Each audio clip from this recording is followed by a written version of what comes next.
Trending topic kagabi ang pagbabalik ng original Sangre Danaya na si Diana Zubiri sa Encantadia. Ano kaya ang magiging papel ng karakter niyang si Lila Sari sa buhay ng apat na sangre? Ang Starbite sa Tinilar, Santiago.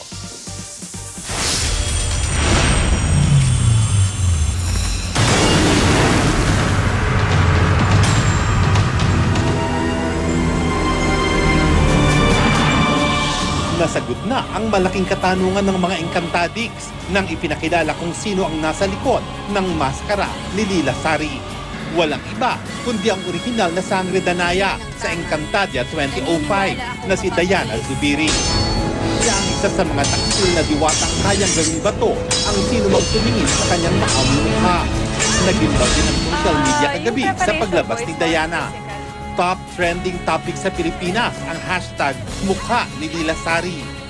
Naging nostalgic naman ang direktor ng Encantadia sa batuhan ng linya ni Lila Sari at Adhara na ginagampanan naman ng original Sangre Pirena na si Sunshine Dizon.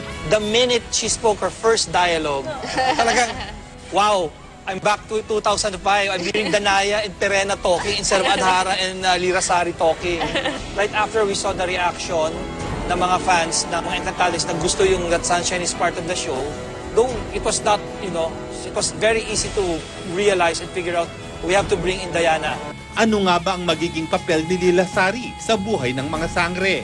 Si Lila Sari kasi, parang punong-puno siya ng galit, tsaka kulang siya sa pagmamahal. Magsasanib puwersa sina Adhara at Lila Sari para pahirapan ang apat na sangre ng Encantadia. Ako po si Danaya before, sana po mahalin niyo rin po bilang Lila Sari ngayon. Mas marami pa pong mas kaabang-abang ng mga eksena. Siyempre, na ngayon ay kakampi ko na si Lila Sari. So, humanda yung mga bagong sangre sa akin.